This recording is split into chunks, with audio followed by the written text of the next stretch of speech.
Halo semuanya, selamat datang di channel Saratusan Carita Official. Pada kesempatan kali ini, kita akan membahas Zero Power Part 31. Buat kalian yang belum nonton part sebelumnya, silahkan cek di playlist yang telah saya buat atau cek di deskripsi.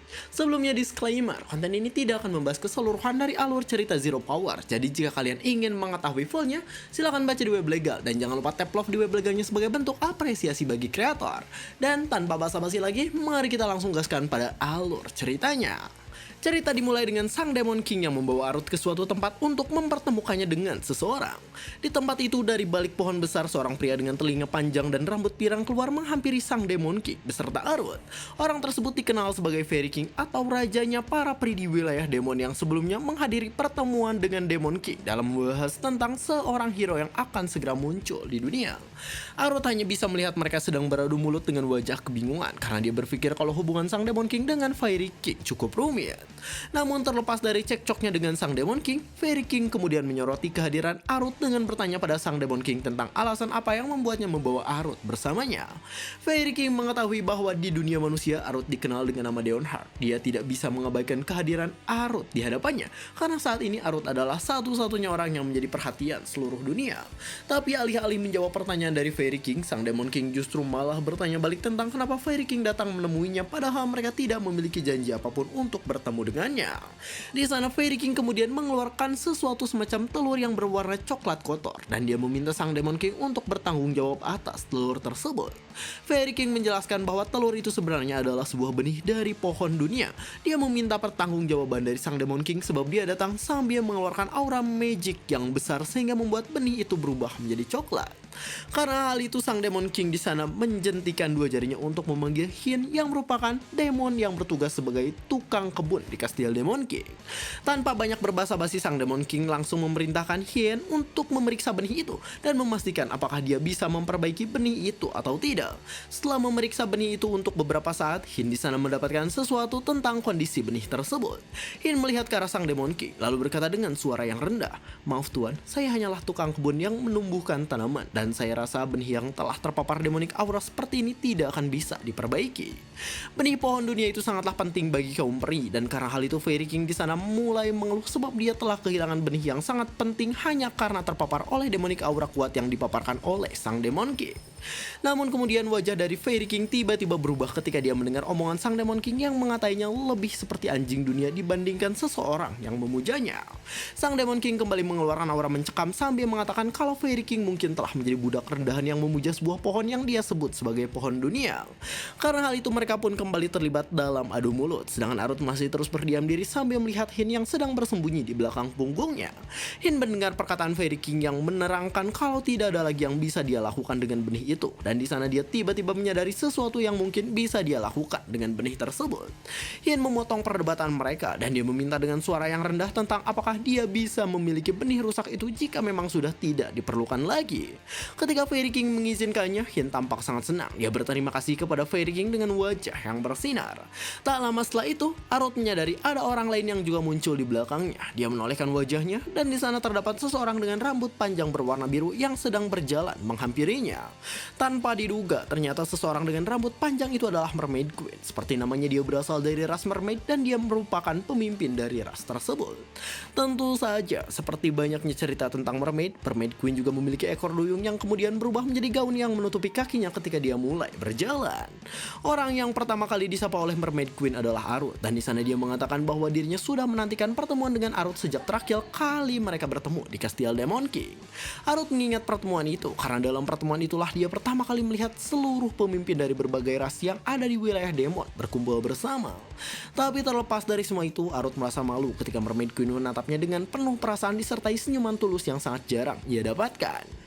Selain dari senyuman dan tatapan yang begitu hangat, Mermaid Queen juga semakin mempererat pegangannya pada Arut seolah dia tidak ingin melepaskan pegangannya.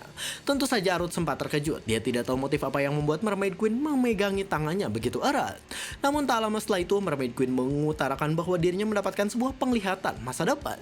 Sang Demon King bersama dengan Fairy King dan spontan langsung melirik ke arahnya. Mereka mendengarkan perkataan dari Mermaid Queen tentang penglihatan masa depan yang ia maksud sebelumnya. Di sana Mermaid Queen menjelaskan bahwa penglihatan yang didapatkan memperhatikannya itu mengatakan tentang seorang hero baru yang akan segera muncul. Hero yang muncul itu akan lebih mengancam wilayah demon dibanding hero yang sebelumnya. Selain dari itu, Mermaid Queen juga mengatakan bahwa hero tersebut akan menentukan takdir Arut bersama dengan takdir sang Demon King. Arut dan Fairy King cukup terkejut dengan berita itu, sedangkan sang Demon King dengan santainya mengatakan bahwa hal itu pasti akan terjadi. Sang Demon King tahu bahwa rasnya sejak dulu tidak disukai oleh dunia, sehingga bertambahnya sebuah masalah tentang kemunculan seorang hero bukanlah ancaman baru bagi dirinya. Selain itu, sang Demon King juga tahu bahwa masa depan yang dilihat oleh Mermaid Queen tersebut bukanlah masa depan yang pasti, dan hal itu masih dapat berubah tergantung faktor-faktor yang mempengaruhinya. Mermaid Queen tidak menyangkal hal itu, namun dia berkata kalau masa depan yang ia lihat itu sedikit spesial sehingga akan sulit untuk merubahnya. Mendengar ucapan itu, Fairy King sedikit menyinggung sang Demon King dengan mengatakan bahwa melarang penggunaan sihir di wilayah demon tidak akan mempengaruhi apapun, karena hal kecil seperti itu tidak cukup untuk memperlambat kemunculan sang hero yang dilihat oleh Mermaid Queen dalam penglihatan masa depannya. Demon King tentu saja tersinggung, namun dia sekali lagi mengatakan bahwa dirinya melarang penggunaan sihir bukanlah karena takut pada kemunculan sang hero, melainkan dirinya hanya berpikir kalau akan sedikit merepotkan jika hero tersebut muncul di tengah peperangan. Karena hal itu, Fairy King di sana menyadari sesuatu. Dia tiba-tiba meraih lengan Arut yang sedang diperban dengan cukup kasar sampai Arut sedikit terkejut ketika Fairy King menarik lengannya. Arut masih kebingungan dengan alasan mengapa tangannya tiba-tiba ditarik, sedangkan Fairy King di sisi lain mengamati lengan Arut sambil berpikir kalau ternyata sang Demon King memiliki alasan lain yang membuatnya menggunakan cara lama untuk menyembuhkan lengan Arut yang terluka. Lalu dengan mengesampingkan peraturan dari sang Demon King tentang larangan menggunakan sihir, Fairy King pun membawa Arut ke tempat lain dengan tujuan menyembuhkan lengannya. Tak ada percakapan apapun di antara mereka karena Arut merasa cukup canggung sebab merasa heran dengan sikap dari Fairy King dan juga Mermaid Queen yang tiba-tiba seolah memberikan dukungan kepadanya. Arut terus bertanya-tanya dalam pikirannya sendiri sambil melihat ke arah Fairy King yang tengah menyembuhkan luka di tangannya. Namun tanpa Arut sadari, ternyata pikiran yang sedang digumamkannya itu malah keluar dari mulutnya, hingga Fairy King mendengar ucapan Arut yang mengatakan bahwa dirinya teringat kepada Jaikar yang merupakan pemimpin pertama pasukan para demon. Setelah mendengar nama Jaikar yang keluar dari mulut Arut, Fairy King tiba-tiba terdiam dengan wajah masam, sedangkan Arut sendiri di sana mencoba untuk meminta maaf dengan wajah yang terlihat panik. Tapi sebelum Arut menyelesaikan permintaan maafnya, wajahnya mendadak kembali berubah ketika Fairy King menanyakan tentang kabar Jaikar kepadanya. Arut cukup terkejut karena Fairy King berkata bahwa Jaikar berasal dari ras para peri yang terinfeksi oleh aura demonik sehingga berakhir menjadi demon dan kemudian dijadikan pemimpin pasukan pertama para demon. Bukan hanya itu, Arut juga kembali dikejutkan dengan Fairy King yang seolah mengetahui apa yang sedang dia pikirkan dengan berkata kepadanya sambil memegang tatapan yang tajam. Kau pasti merasa terbebani dengan alasan mengapa aku menyembuhkan lukamu kan? Kau terlihat tidak nyaman selama aku menyembuhkan lenganmu, dan pastinya kau akan mencurigaiku jika aku tiba-tiba mengajakmu berkeliling di tempat ini. Fairy King memahami perasaan Arut melalui wajahnya, dan di sana dia pun berkata bahwa dia tidak memberikan dukungan seperti itu kepada semua orang. Dia memiliki alasan tertentu melakukan hal itu kepada Arut, dan Fairy King mengatakan bahwa alasannya melakukan hal itu adalah karena saat ini Arut merupakan satu-satunya manusia yang sedang menjadi fokus dari dunia. Mendengar hal itu, Arut seketika membisu. Dia tak bisa mengatakan apapun karena dia tidak mengerti dengan apa maksud dari dunia yang sedang berfokus kepadanya tersebut. Fairy King menjelaskan bahwa pertemuan pertamanya dengan Arut adalah sebuah pertemuan yang tidak terduga, namun sebagai pemimpin dari ras peri, dia tentunya sangat memahami kehendak dan maksud dari dunia, sehingga dia bisa langsung menyadari kalau dunia memang menginginkan sesuatu dari seorang manusia yang pada saat itu berdiri di hadapannya. Tapi meskipun begitu, Fairy King masih menyimpan sebuah keraguan besar di dalam hatinya. Dia berpikir tentang mengapa dunia menginginkan sesuatu dari seorang manusia yang bertemu dengannya, padahal manusia itu tidak terlihat memiliki sesuatu yang spesial.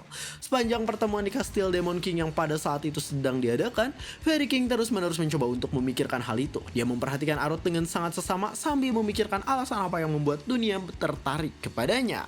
Fairy King tahu bahwa Arut memiliki mata berwarna merah, namun hal itu hanya ada karena dia lemah terhadap cahaya. Selain itu, Fairy King juga berpikir kalau tubuh Arut itu sangat kecil, dan dia sangat yakin kalau Arut hanyalah sebuah kelemahan saja. Dia mengutarakan semua yang telah dipikirkannya itu kepada Arut, hingga dia mendapat sebuah kesimpulan yang kemudian dia tanyakan pada Arut. Selama hidupmu, kau biasanya selalu beruntung kan? Fairy King tiba-tiba menarik kerah Arut dan mendekatkan wajahnya sambil melanjutkan kata-katanya. Coba pikirkan baik-baik ketika kau berada dalam sebuah situasi di mana kau berhasil bertahan hidup padahal seharusnya kau mati pada saat itu, atau pada situasi di mana kau seharusnya mendapatkan luka yang sangat parah namun kau berhasil menghindarinya dengan sangat mudah. Karena mendengar semua itu, Arut terlihat seolah mengingat berbagai situasi di mana dia mengalami sebuah kesulitan sehingga dia berpikir kalau dirinya mungkin akan segera tewas dalam situasi itu. Arut mengingat kembali tentang dirinya yang entah bagaimana bisa membunuh seekor monster besar yang merupakan salah satu komandan pasukan demon, serta dirinya yang dilemparkan oleh sekelompok monster hingga membuatnya berdarah dalam pertempuran pertamanya bersama pasukan demon. Arut ingat bahwa setiap kali dirinya berada dalam bahaya atau mendapatkan sebuah masalah, tubuhnya seolah bergerak sendiri dalam posisi yang sangat menguntungkan baginya. Dia berhasil melewati semua hal itu begitu saja, dan tanpa dia sadari, dia berhasil selamat dari berbagai ancaman maut yang mengancam nyawanya. Fairy King tahu bahwa tidak ada yang berubah sama sekali pada tubuh Arut, namun di sisi lain Arut mengingat perkataan Ben yang mengatakan bahwa tubuhnya itu bagaikan bom waktu yang mengandung sesuatu yang terus berubah-ubah di dalam tubuhnya. Arut tidak mengatakan semua itu pada Fairy King, dia hanya terdiam sambil mengingat itu semua. Namun Fairy King telah menebak hal itu, dan dia berkata bahwa alasan Arut bisa bertahan hidup adalah karena dia menerima berkah dari dunia. Dari wajah Arut yang ia lihat, Fairy King bisa mengetahui kalau dunia memberikan berkah kepadanya bukan untuk membuatnya kuat atau sehat.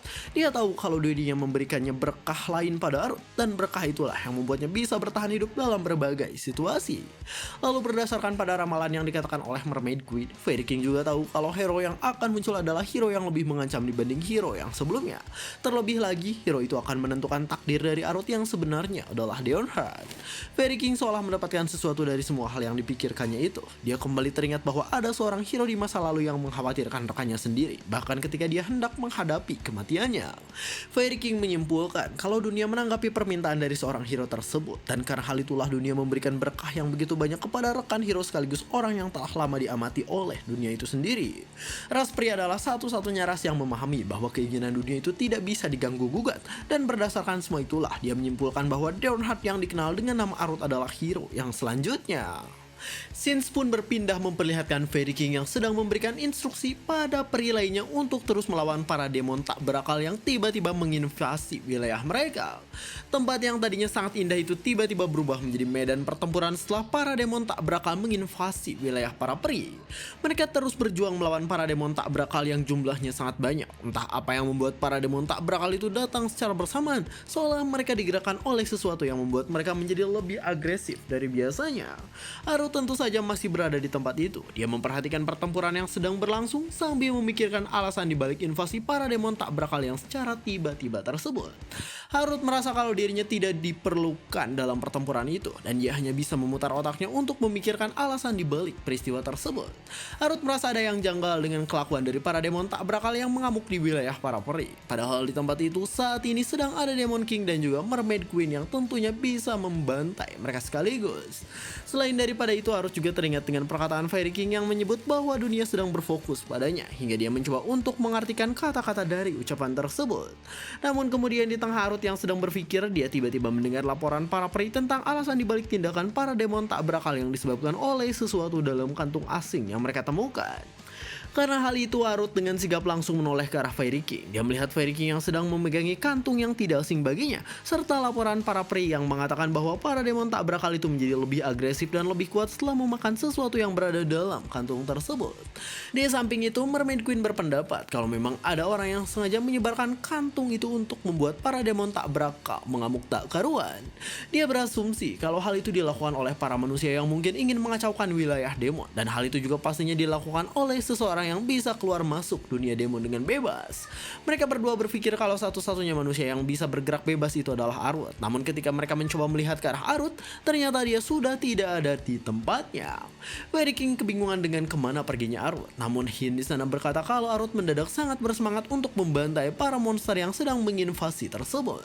Dalam sekejap, Arut tiba-tiba telah bertarung dengan para monster. Dia bergerak begitu cepat untuk membasmi para demon tak berakal tersebut, hingga Fairy King pun tidak menyadari pergerakannya yang entah sejak kapan telah ikut serta dalam pertempuran.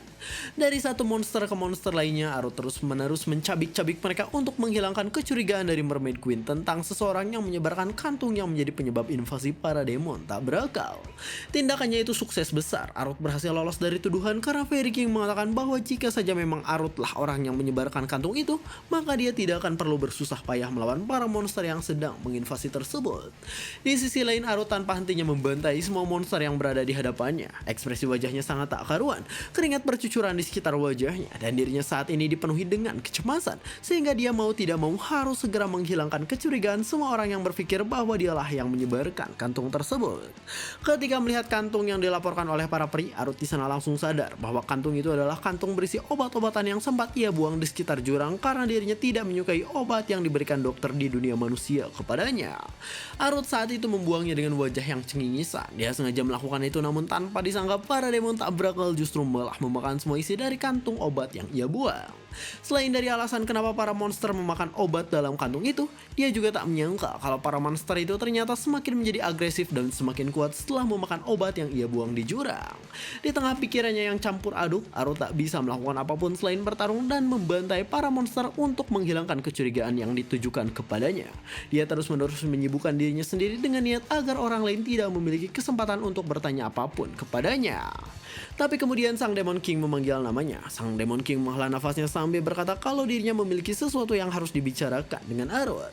Lalu karena hal itu Arut pun berpikir kalau mungkin Sang Demon King telah mengetahui tentang dialah yang sebenarnya membuang kantung itu, sehingga Arut berpikir kalau dirinya mungkin akan benar-benar mati kali ini. Tanpa mengucapkan hal lain lagi, Sang Demon King meminta semua orang untuk mundur sembari dirinya berjalan ke hadapan para demon tak berakal yang masih mengamuk. Fairy King mengetahui sesuatu yang akan dilakukan oleh Sang Demon King, dan dia hanya bisa terdiam sembari membuka matanya lebar-lebar tanpa bisa mengatakan apapun. Di saat aura hitam dan ungu pekat mulai keluar, Sang Demon King berkata kalau dirinya harus segera membereskan semua itu lalu kembali ke kastilnya. Dia mengumpulkan demonic energi dalam kepalan tangannya, lalu menghantamkan energi miliknya ke arah para demon tak berakal yang masih berkumpul di hadapannya. Akibat dari ledakan besar itu sangat dahsyat. Semua orang yang ada di sana mencoba untuk tidak terhempas dengan memperkuat kaki mereka. Namun para prajurit dari ras peri tetap tidak bisa menahan dorongan dari ledakan tersebut. Dalam sekejap semua demon tak berakal berubah menjadi gosong. Mayat mereka berserakan di mana-mana dan tempat itu seketika berubah menjadi sebuah tempat kelam yang dipenuhi oleh mayat dan darah. Arut yang saat ini berada di belakang Demon King hanya bisa terdiam. Dia tak menyangka kalau Sang Demon King akan melepaskan kekuatan yang begitu besar sehingga dia berhasil membantai semua demon tak berakal itu hanya dengan satu kali serangan. Namun Sang Demon King tidak menunjukkan perasaan apapun. Dia tersenyum seolah tidak ada apapun yang terjadi sembari mengajak Arut untuk kembali ke kastilnya. Beberapa saat kemudian mereka telah kembali ke kastil Demon King yang hanya disinari oleh cahaya bulan berwarna merah. Demon King di sana sedikit mengeluh tentang kejadian barusan, sedangkan Arut di sampingnya mencoba untuk meminta maaf sambil menceritakan bahwa sesuatu yang ada di dalam kantung itu sebenarnya hanyalah sebuah obat-obatan yang pada awalnya dia bawa untuk membantu penyembuhannya. Mendengar hal itu Sang Demon King cukup terkejut. Dia mengira kalau di dalam kantung itu adalah sesuatu yang berbahaya dan dia tidak menyangka kalau sesuatu itu hanyalah sebuah obat-obatan. Tapi terlepas dari itu Sang Demon King malah penasaran dengan orang yang membuatnya. Dia cukup kagum dengan seseorang yang bisa membuat obat seperti itu, hingga dia bahkan sempat berpikir kalau dirinya ingin merekrut orang seperti itu ke dalam kastilnya. Ketika Arut ditanya tentang alasan dirinya membuang obat itu, dia menjawab kalau dirinya tidak merasakan efek apapun ketika mencobanya. Padahal sebenarnya dia membuang semua obat itu hanya karena dia tidak menyukai rasanya. Setelah semua yang terjadi, Sang Demon King di sana dengan santainya berkata kalau hal itu bukanlah salah Arut karena dirinya membuang semua obat tersebut tanpa memiliki niat apapun. Arut sedikit terkejut ketika mendengar hal itu. Sang Demon King membiarkannya begitu saja dan bahkan dia bertingkah seolah hal itu bukanlah sebuah masalah. Selain itu Sang Demon King juga mengatakan kalau Arut tidak harus menghadiri pertemuan para komandan setelah dirinya terlihat cukup kelelahan karena melawan para monster yang menginvasi wilayah para peri. Tentu saja karena hal itu Arut merasa senang. Berbeda dengan pertemuan para komandan sebelumnya, dia sekarang seolah dibebaskan oleh Sang Demon King dengan menyuruhnya untuk beristirahat di ruangannya. Namun meski begitu Arut tetap berakhir menghadiri pertemuan itu setelah dia memikirkan beberapa hal yang mungkin terjadi jika dia tidak mengetahui isi dari pertemuan tersebut. Perlahan-lahan Arut mulai duduk di samping Sang Demon King. Dia tahu bahwa Sang Demon King mengizinkannya untuk tidak menghadiri pertemuan tersebut. Namun dia tetap datang karena dirinya merasa cemas tentang apa yang akan dibahas dalam pertemuan itu ketika dirinya tidak ada. Sekilas info nih guys, jadi ini tuh Arut kayak yang gak enak gitu kalau gak datang. Kayak misalnya kalau bos kita tiba-tiba bersikap baik dan menyuruh kita pulang padahal masih waktu kerja misalnya. Kira-kira apa yang bakal kita pikirkan soal itu? Kemungkinan adalah kita bakal dipecat geng. Dan itulah yang dirasakan sama Arut kali ini. Oke lanjut. Setelah Arut duduk di kursinya, Demon King melihat Arut yang tersenyum tipis disertai dengan aura yang cukup mencekam. Sang Demon King berpikir kalau Arut masih merasa haus akan pembantaian, padahal sebenarnya Arut hanya memikirkan keberuntungannya yang bisa lolos dari berbagai situasi selama hidupnya. Namun karena prasangka itu, Sang Demon King mengira kalau Arut telah menyadari niat aslinya yang ingin mengurangi kebocoran informasi. Sang Demon King tahu bahwa Arut akan segera kembali menjalankan misi ke dunia manusia, dan dia juga sadar bahwa Arut setidaknya harus membawa sebuah informasi agar dia tidak dicurigai oleh sang kaisar di dunia manusia. Di samping Arut yang sedang duduk, Devi mencoba untuk melihat apa yang sedang Arut lakukan sambil terdiam di kursinya. Di sana Devi melihat bahwa Arut sedang memainkan sebuah rubik, dan karena itulah dia menyimpulkan kalau mungkin Arut memang sangat tertarik dengan masalah yang akan segera mereka bahas. Permainan rubik Arut juga disadari oleh Adelia, dan dia bergumam kalau mungkin perasaan Arut saat ini sedang campur aduk, mengingat sebuah peperangan besar yang mengharuskannya membantai para manusia akan segera dimulai. Akhirnya setelah beberapa saat, Sang Demon King pun memulai pertemuan para komandan dengan Arut yang masih asik memainkan rubiknya. Ketika hasil si komandan pasukan ketiga memberikan pendapat, Sang Demon King terus fokus ke arah rubik yang sedang dimainkan oleh Arut.